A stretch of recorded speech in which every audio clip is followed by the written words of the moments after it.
Здравствуйте! В эфире Пятого канала информационная программа «Новости», в студии Татьяна Маннова. Сегодня в выпуске. Глава государства заявил о необходимости снижения уровня бедности. Владимир Путин анонсировал увеличение зарплат, пенсий и соцвыплат. Познавательное путешествие к настоящим героям, которые спасают человеческие жизни. В Инте прошла акция «Будь готов». Интинские школьники гордятся мужеством и подвигом российских солдат. Дети написали письма пожелания нашим военным на Украине.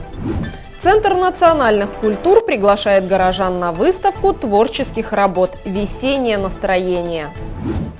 В России будут увеличены МРОТ, прожиточный минимум, зарплаты бюджетников, социальные выплаты и пенсии. Об этом президент страны Владимир Путин заявил на совещании по экономическим вопросам. По словам главы государства, меры продиктованы ростом цен, которые бьют по доходам людей. Президент России подписал указ о мерах по обеспечению социально-экономической стабильности и защиты населения страны. Глава государства подчеркнул, что перед правительством стоит задача снизить уровень бедности в стране. Временный рост инфляции и безработицы нужно минимизировать. Также Владимир Путин отметил, что проблем с финансированием со стороны федерального бюджета не будет. Дополнительные полномочия даны главам регионов. Они смогут принимать гибкие и оперативные решения по поддержке наших граждан, экономики, социальной сферы, исходя из реального положения дел на местах, сказал Владимир Путин.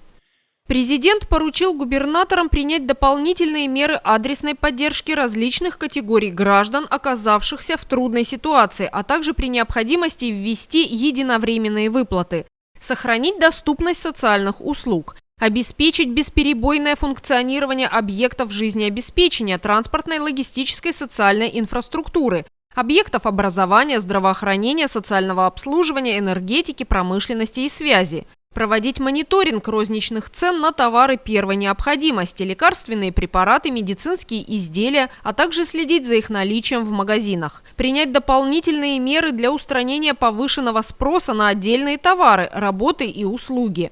Проводить мониторинг ситуации на рынке труда и реализовать меры проактивной поддержки занятости населения. Оказать меры поддержки организациям, индивидуальным предпринимателям, самозанятым, в том числе в виде предоставления денег, имущества, льгот, преференций. Отдел Министерства внутренних дел России по городу Инте формирует новый персональный состав общественного совета, который призван обеспечить согласование общественно значимых интересов граждан, органов власти всех уровней, общественных объединений, правозащитных и иных организаций для решения важных вопросов деятельности полиции. Членами совета могут стать активные жители округа, представители средств массовой информации, творческие и другие заинтересованные граждане.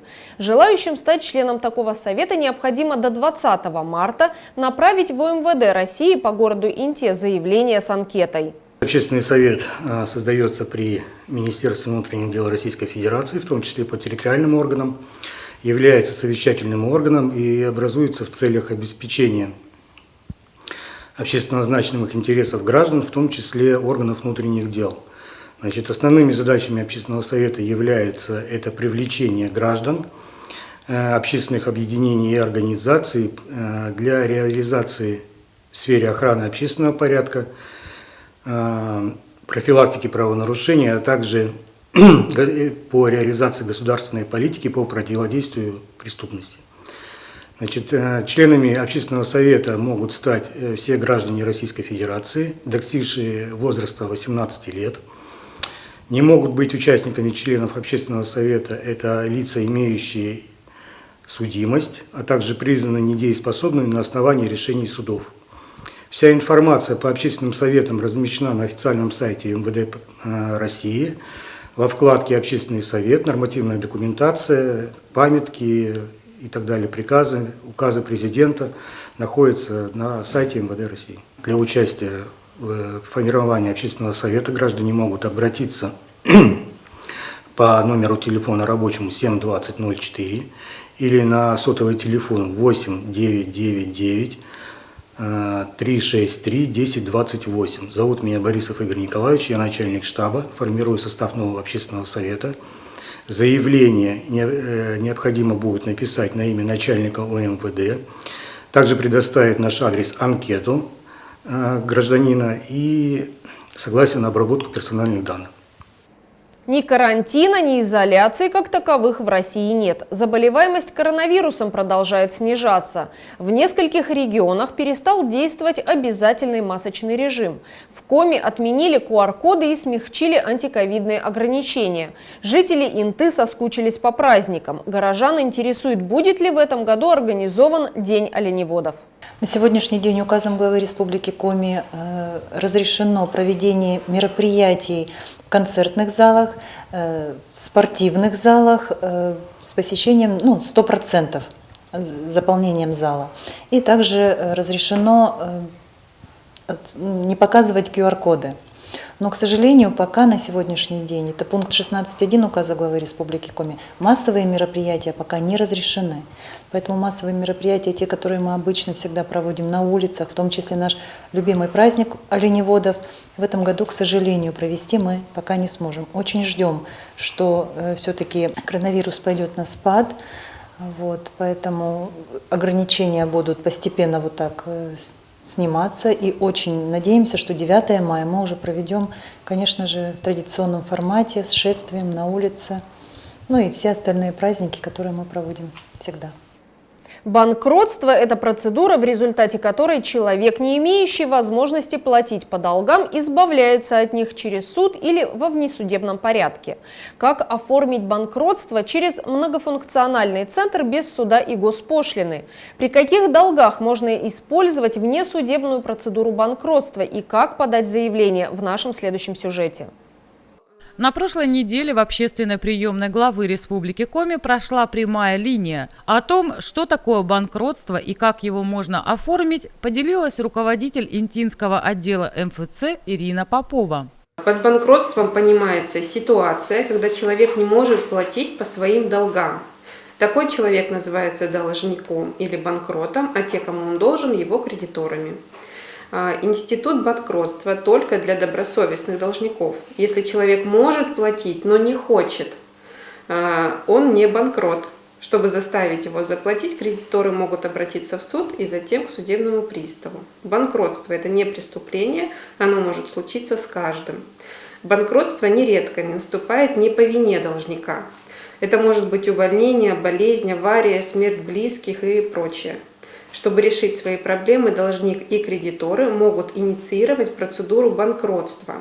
Напомним, что с 1 сентября 2020 года банкротство индивидуальных предпринимателей и физических лиц можно проводить во внесудебном порядке. Теперь эта неприятная процедура стала проще, и запустить ее можно, подав заявление в МФЦ. Главный плюс нововведения в том, что плата за такое обращение не предусмотрена. С какими долгами можно воспользоваться процедурой внесудебного банкротства? Гражданин вправе инициировать процедуру внесудебного банкротства, если общий размер долгов у гражданина составляет не менее 50 тысяч и не более 500. Если он превышает этот размер, гражданин может воспользоваться только судебной процедурой банкротства. В указанный размер включаются в том числе долги по займам и кредитам, включая сумму кредита и начисленные проценты за пользование кредитом, по договорам поручительства, в том числе если основной должник, за которого дано поручительство, не допускал пока просрочки, по налогам, сборам и другим обязательным платежам в бюджет, по алиментам, но именно эти долги не будут списаны, как и отдельные другие.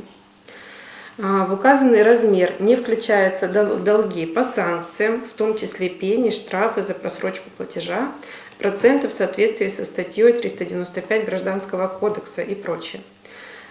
Указанный размер определяется на дату подачи заявления в МФЦ. С момента объявления процедуры внесудебного банкротства вступает в силу мораторий на выплату долгов кредиторам. Служба судебных приставов перестает возбуждать новые исполнительные производства, если долги, к которым они относятся, были изложены в заявлении для МФЦ.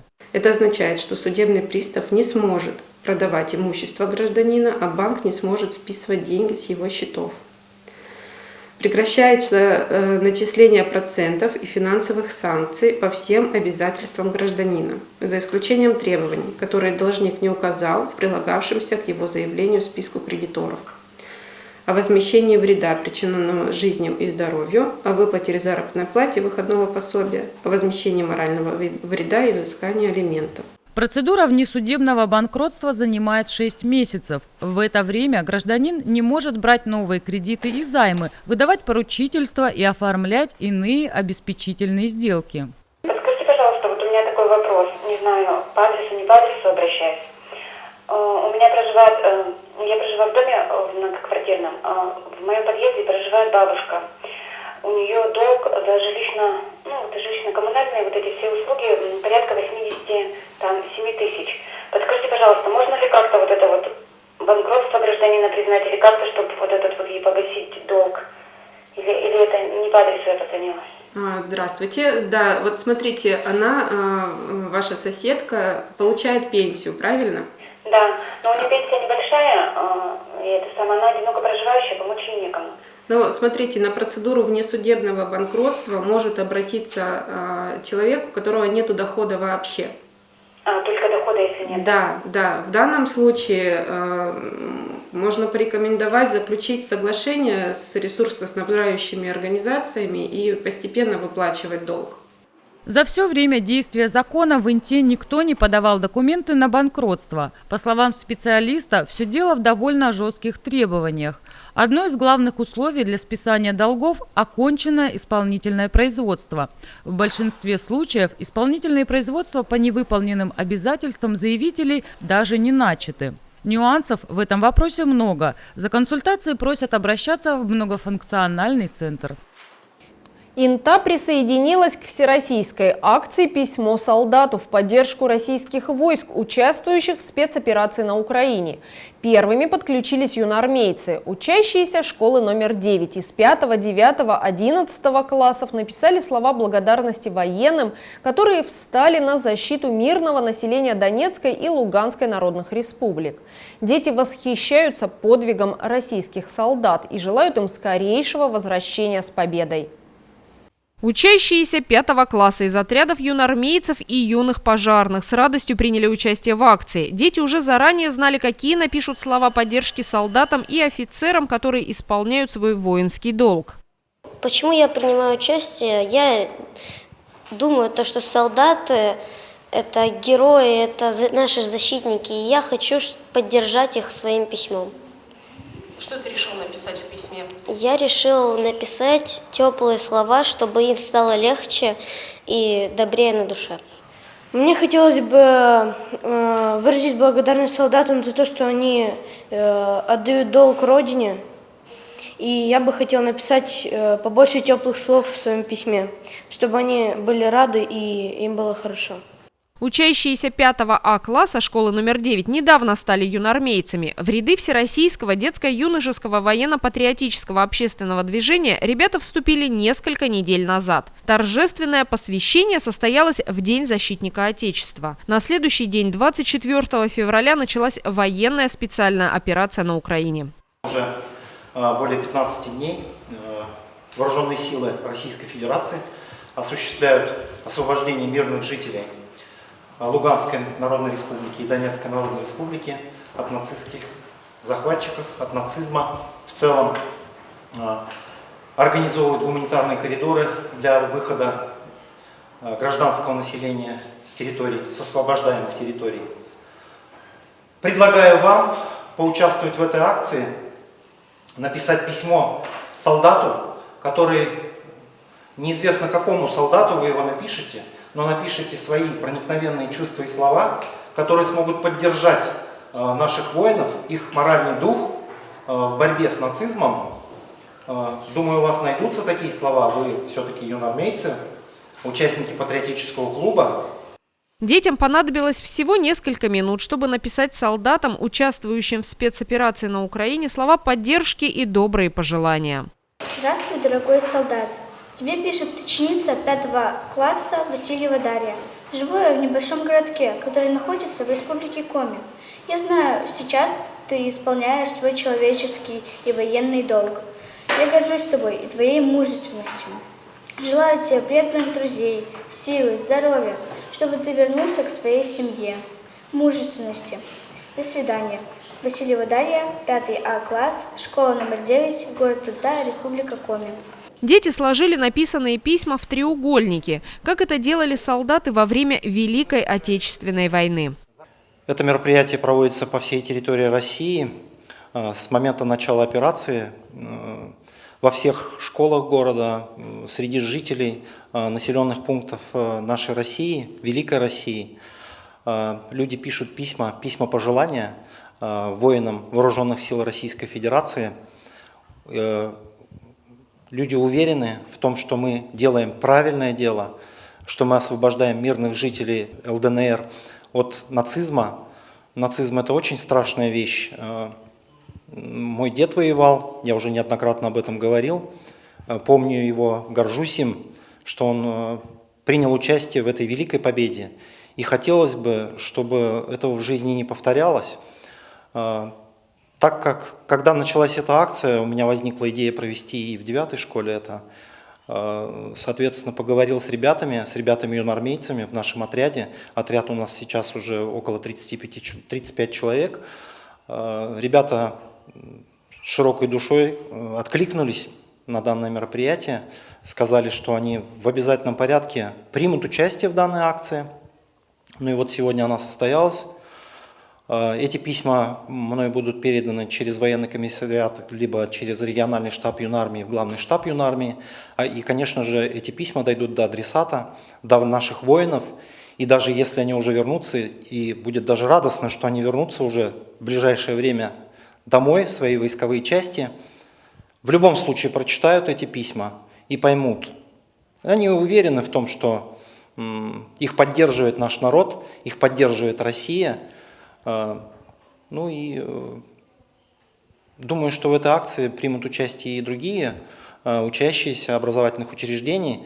Мной, как начальником штаба юнармии в городе, был дан, так сказать, клич о принятии участия в этом мероприятии. Мне уже отзванивались руководители, спрашивали, куда доставлять письма, каким образом их направить в Министерство обороны. Все было им разъяснено.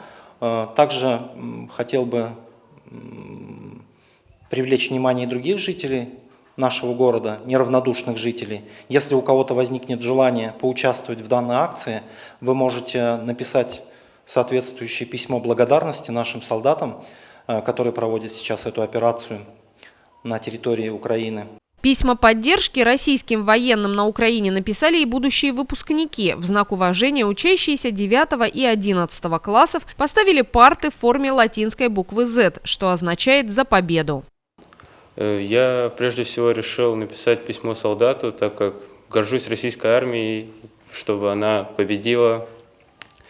Написал солдату пожелания, такие, так сказать, от себя. Пожелал удачи, чтобы он вернулся домой с победой, вернулся домой, и чтобы все жили над мирным небом над головой. Здравствуй, дорогой солдат, пишет тебе ученица 11 класса из маленького северного городка. Находится этот город в республике Коми. В данный момент вы выполняете очень сложную задачу. В такое непростое время мы понимаем, насколько вам всем нужна наша поддержка. Защитник Родины – сложнейшая работа. Ваш труд никогда не будет забыт. Мы же стараемся делать все возможное, все, что потребуется. Хочу выразить огромную благодарность за ваш бесценный труд. Мы уверены, что вы справитесь. Вместе мы сила. У вас все получится. Главное, не сдавайтесь, а мы будем верить в вас и ждать мира для всех нас. В акции могут принять участие все желающие, не только школьники и представители военно-патриотических клубов. Письма от жителей округа будут приниматься в военном комиссариате Инты и в автомобильной школе ДСАФ России. 70 рисунков, 16 плакатов и 1 видеоролик представили учащиеся образовательных организаций на городской конкурс «Мы против террора». Членами жюри было отмечено, что участники конкурса справились с поставленной задачей. Ребята вложили глубокий смысл в свои работы. Подведены итоги муниципального конкурса проектов по противодействию идеологии терроризма «Мы против террора». Прием работ начался 1 февраля и длился 1,5 месяца. Участниками конкурса стали учащиеся практически всех общеобразовательных учреждений города и техникума, от первоклашек до студентов. За этот период на суд жюри было представлено более 80 работ, 70 рисунков, 16 плакатов и 1 видеоролик. Творческие работы оценивались в 3 номинациях с учетом возраста юных авторов. В номинации «Рисунок» участвовали школьники с 8 до 12 лет. Плакаты на конкурс принимались от учащихся 13-15 лет. А номинация «Видеоролики» объявлена для старшеклассников и студентов. В рамках реализации комплексного плана по противодействию идеологии терроризма и экстремизма на территории нашего города уже 3-й год проводится муниципальный конкурс «Мы против террора». Данный конкурс стал уже традиционным. В течение марта в школах проводились уроки и внеклассные мероприятия по теме «Мы против террора». И все свои знания и впечатления ребята отразили в художественном творчестве. Выполняя работы, интинские ребята могли использовать все доступные материалы для рисования. От простых карандашей, акварели и гуаши до масляных красок, угля и даже компьютерной графики. Перед членами жюри стояла нелегкая задача – выбрать несколько лучших работ в каждой номинации. Они долго перемещались вдоль столов с интересом, рассматривая каждую и обсуждая. По всем 3 номинациям были определены победители и присвоены 1-е, 2-е и 3-е места. Как правильно использовать первичные средства для тушения пожара? Чем отличаются порошковые и углекислотные огнетушители?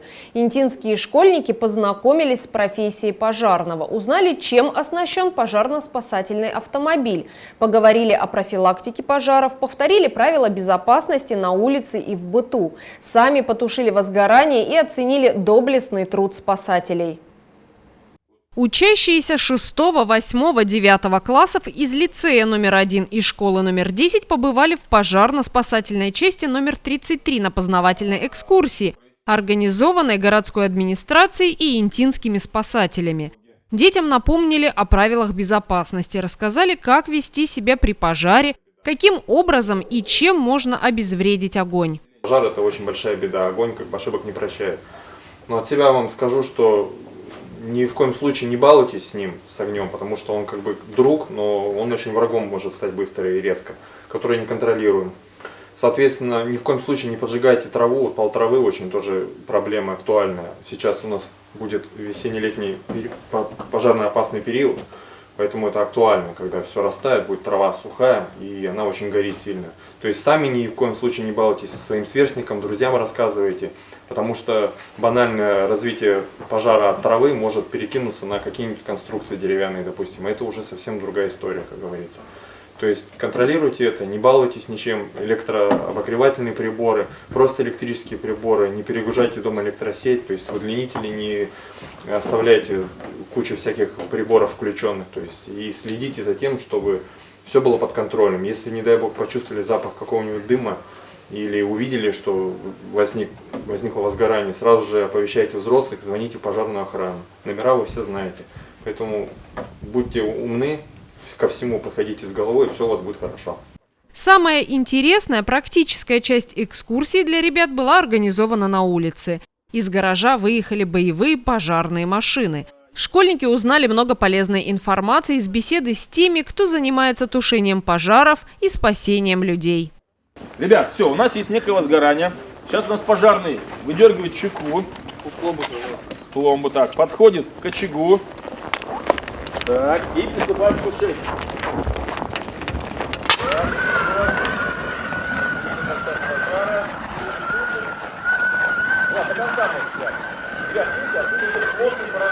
Плотный порошок, значит, кислород сюда, а без кислорода горение невозможно.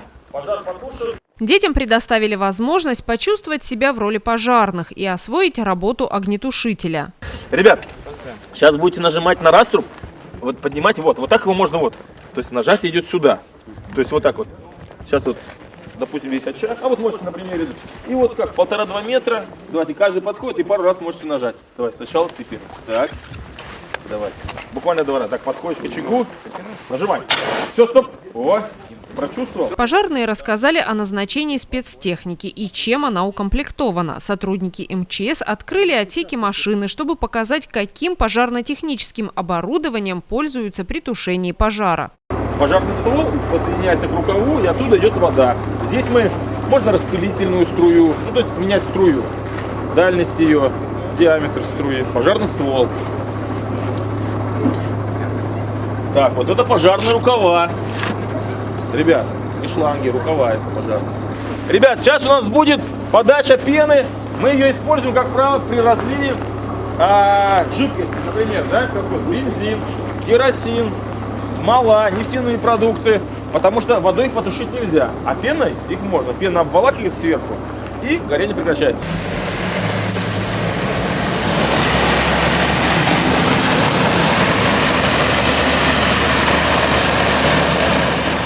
Также детям продемонстрировали работу стационарного лафетного ствола, который используется на пожарных машинах.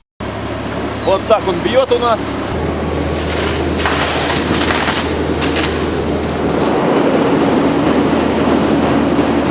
Данное мероприятие, к сожалению, в последнее время у нас проводится крайне редко, ввиду, так сказать, ограничениями с новой коронавирусной инфекцией. Но сейчас у нас пришли послабления, и мы, не теряя времени, начали заниматься патриотическим воспитанием нашего подрастающего поколения.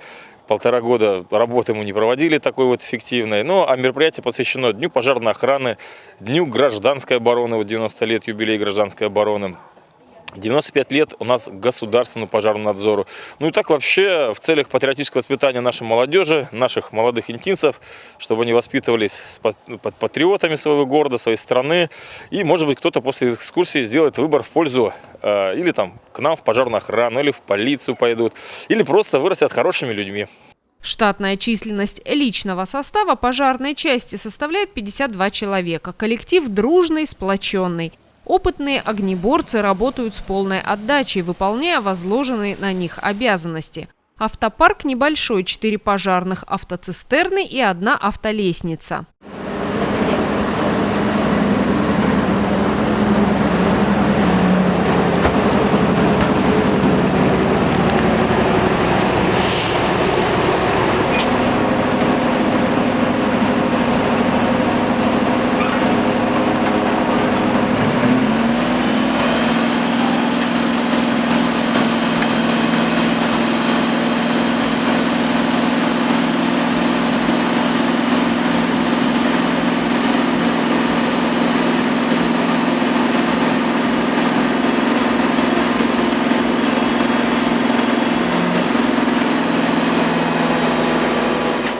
Показали технику, которая у нас, значит, более современная. Например, вот сзади меня пожарный автомобиль, вмещает 9 тонн воды, современный, новый автомобиль. И высотную технику, которая у нас тут имеется. Автолестница АЛ-30.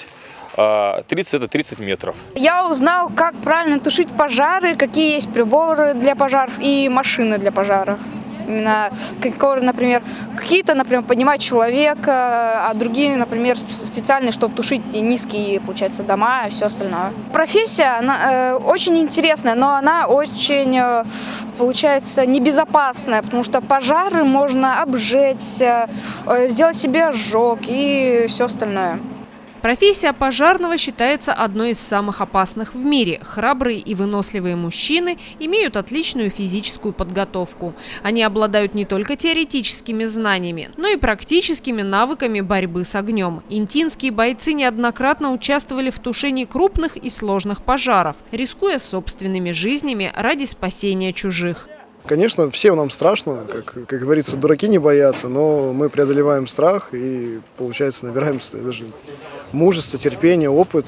Владислав Коваль – коренной интинец. Бывший выпускник лицея номер 1, работает в пожарно-спасательной части 5-й год. Говорит, определился с выбором своей профессии еще когда учился в 7 классе. Примерно в том же возрасте, как и ребята, которые приняли участие в экскурсии. Задумался я еще в детстве, как в детстве, в 7 классе, увидел ребят, как тушат пожары, и мне очень сильно понравилось, что спасают людей, и как хорошее начинание дела. Хотел пойти учиться в МЧС институт, не получилось. Ходил в армию, окончил специальные курсы, вот и повезло устроиться в доблестные ряды пожарных, в 33-й пожарно-спасательной части. Служить очень нравится, хорошие условия, получается коллектив очень сильный, друг за друга стоим, как говорится, плечами. И, в принципе, все, сейчас обучаюсь на высшее образование, чтобы дальше пойти на офицера, соответственно. Благодаря пожарно-спасательной части занимаемся спортом активно, ездим на различные соревнования, проходящие в Сыктывкаре, в городе Ем, в Воевухте. Интересное и познавательное путешествие к настоящим героям, спасающим человеческие жизни, не оставило равнодушным ни одного школьника. Экскурсия в рамках акции «Будь готов» приурочена ряду знаменательных дат. 90-летию гражданской обороны России, 95-летию государственного пожарного надзора, вековому юбилею государственной горно-спасательной службы, 130-летию Всероссийского добровольного пожарного общества и 150-летию Всероссийского общества спасания на водах. Интинские дошколята весело провожают зиму и встречают весну с хороводами, песнями, танцами и спортивными состязаниями. Артисты Дома культуры «Октябрь» из микрорайона Южный навещают воспитанников детских садов и организовывают для малышей праздничную программу. На одном из таких мероприятий побывала наша съемочная группа. Самый веселый и задорный праздник весны – Масленица – уже прошел, но в детских садах Инты череда масленичных гуляний продолжается до сих пор. Очередной увлекательный уличный праздник «Выходи гулять» творческий коллектив Дома культуры «Октябрь» провел для дошколят Крепыша. Ой, какие вы все красивые! А меня зовут Чупа. Вы знаете такого Чупу? Да. Да ведь какой я красивый! Ребята, а говорят, что праздник – это весна, это правда? Да! Ой, да. А правда, что когда весна приходит, она много вкусностей, сладостей, угощений приносит, это правда? Да. Ой, я так хочу! Какие-то еще угощения, а? Это кто? Где вы их взяли? Ой, вы кто такие? А мы двое из дворца. Одинаковых с лица. Где же вы одинаковые? Одинаковые. Повторяйте за нами, скорее прыгайте высоко. Каждый знает и зевает, что мы двое из дворца. Нас никто не понимает. Одинаковых с лица. В гости к малышам пришли яркое весеннее солнышко, озорной скоморох, радужный кот Чупа и два удальца одинаковых с лица. В ожидании красавицы весны, чтобы не замерзнуть, ребятам предложили поиграть. Побежали. Оп, и обратно скорей. Конфету отдавай следующему. Передавай, принимай Вероника, конфетку. бери конфетку, передавай. Передавай конфетку. Передавай дальше. Масленица – это всегда веселые проводы зимы, песни, пляски и игры, озаренные радостным ожиданием весны, солнца и тепла. Детишки с нескрываемым восторгом участвовали в соревнованиях и танцевали вместе с героями сказок. Ваша задача повторять движения за нами. Договорились? Да. Тогда начинаем плясать, танцевать. Ручки высоко поднимаем. Поднимаем высоко ручки. Высоко. И начинаем скакать высоко-высоко. Давай, скорее прыгаем. Молодец. Руками помахали. А теперь покрутим. Красавица весна услышала праздничный шум, смех, задорные заклички и пожаловала на народные гулянья. Здравствуйте, мои друзья! Здравствуй, весна! Вот Здравствуй. пришла к вам в гости я. И, конечно, всем ребятам угощение принесла. Вы меня повеселите, ребята. Как и положено на празднике, дети от души веселились, водили хороводы, пели русские народные песни, танцевали и играли в подвижные игры.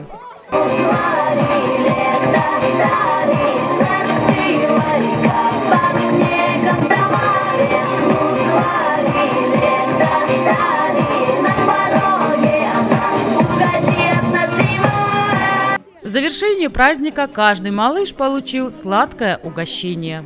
Масленичную неделю работали по садикам, но садиков у нас много, мы не успеваем обхватить. Была масленица, и приходила масленица, и блины жарили с детьми, все дело. Но сегодня тоже будет, но постарше с детками. Вообще мы стараемся осенью проводить с садиками какие-то осенние праздники, в новогодние. Весенние, весной, вот погода позволяет, мы работаем на улице. А так ездим и по садикам со спектаклями, и с тематическими, и просто с интерактивными. Всегда стараемся работать школы, садики, школы начальное звено, ну а садики все группы. Весну мы встречаем, даже несмотря на суровую у нас погоду, да, допустим, да, ветер. Ребятки с удовольствием приходят, смотрят на это все, и они как-то больше как-то душевно, что ли, вот у них эмоционально это все приветствие весны, да, погода такая хорошая у них становится сразу. Это очень полезно. Приобщение детей к народным традициям, творчеству и фольклору в такой игровой, легкой для их восприятия форме является важнейшим аспектом воспитания малышей. Формирование системы нравственно-эстетических и общечеловеческих ценностей у подрастающего поколения. Букеты из мыла, светильники из изолона, пейзажи, натюрморты профессиональных и юных художников. В Инте открылась тематическая выставка творческих работ «Весеннее настроение». Настоящие произведения искусства, представленные на экспозиции в Центре национальных культур, оценила наш корреспондент Ольга Доценко.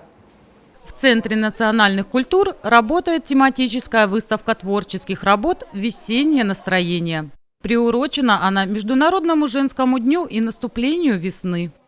Выставка, да, в этот раз шикарная, очень красивые, необычные, разнообразные работы представлены. Очень много мастеров у нас в городе, конечно. Всегда радуюсь, когда прихожу в ЦНК, потому что очень много людей занимается творчеством.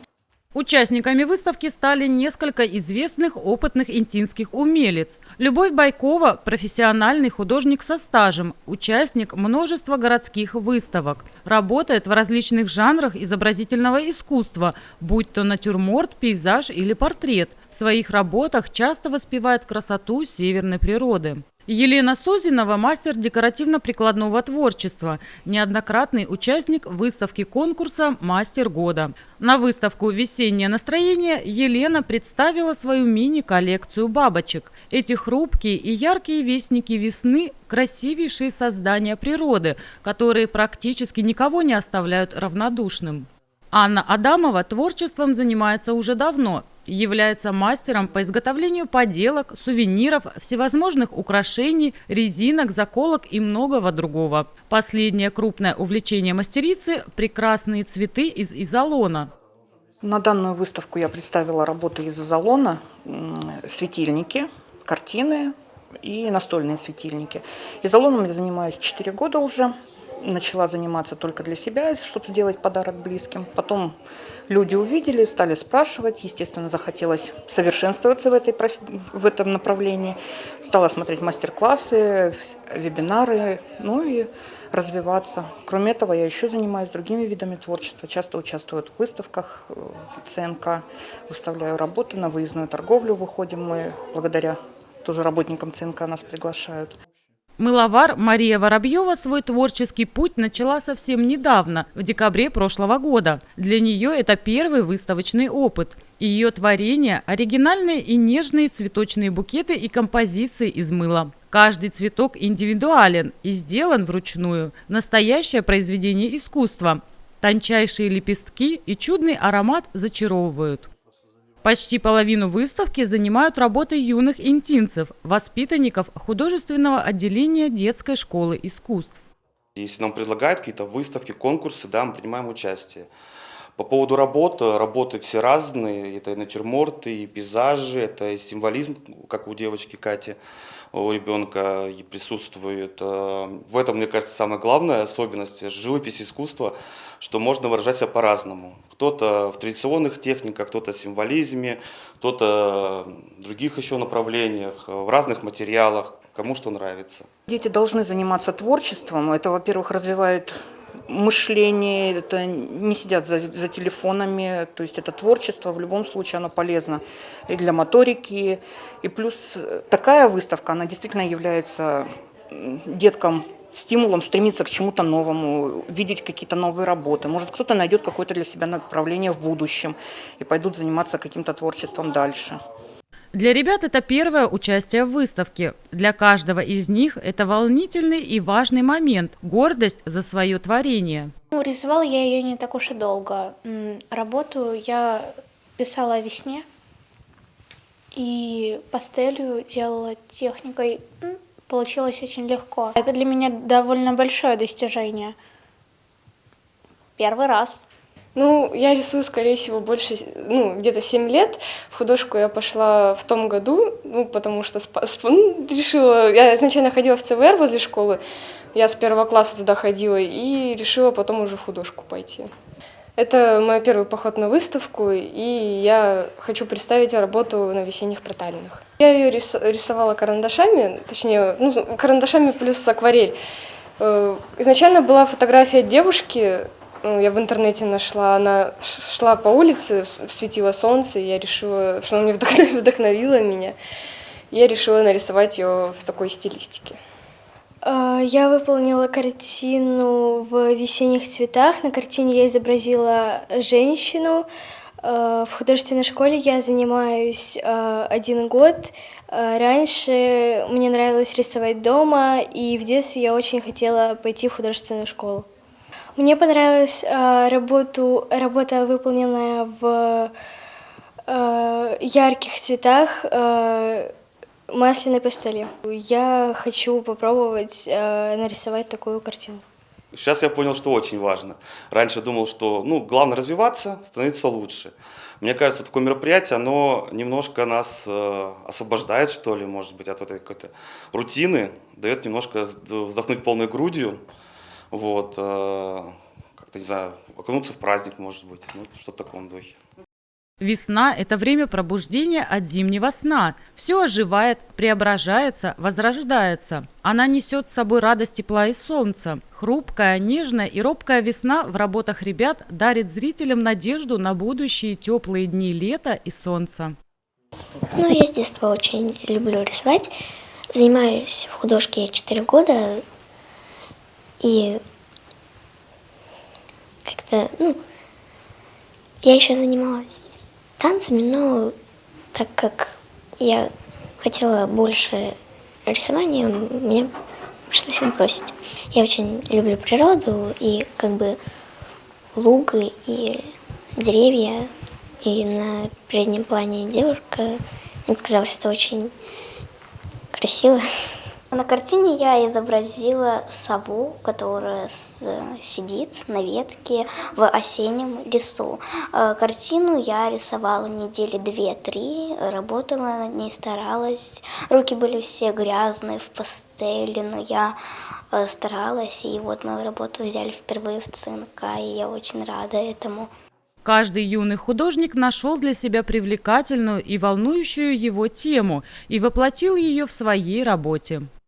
Это не первое участие в моей жизни. Еще я выставлялся в Центральной детской библиотеке. Рисую я с детства, мне это очень нравилось. Занимаюсь в художественной школе почти 2,5 года. Моя работа называется «Пробуждение», потому что на ней изображена ранняя весна. Ее рисовал я с веселым настроением, постарался выполнить ее в нежных тонах. Мне она сильно нравится, передает веселье, радость и успех. С рисунков ребят веет теплом и весенней прохладой. Пахнет тополиными почками, распускающейся вербой и яблоней. Где-то раскинулись ветки сирени, как на полотнах русских классиков, а где-то первые весенние цветы пробиваются из-под снега с первыми лучами согревающего солнца. Эта работа называется «Настроение». Я ее назвала так, потому что она вся играет красками. И вся яркая. Сделана она пастелью. Занимаюсь я там 2 года. Привлекает меня то, что художники красиво рисуют. И я думала, что я научусь так же, и сейчас думаю. Моя картина называется «Весна в сказке».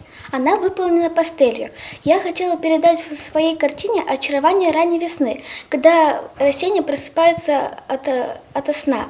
Моя задумка была изобразить в центре картины арку. Именно она разделяет картину на 2 половины. На заднем плане Зима, а на переднем весна с распустившимися подснежниками и яркими бабочками. Выставка будет работать в течение месяца. Каждый желающий может посетить экспозицию, получить эстетическое удовольствие и, возможно, вспомнить позабытые за зиму чувства тепла и света, найти свое весеннее настроение. Это все, о чем мы хотели рассказать вам сегодня. Смотрите новости на 5 канале и будьте в курсе значимых событий Инты. Всего доброго и до свидания.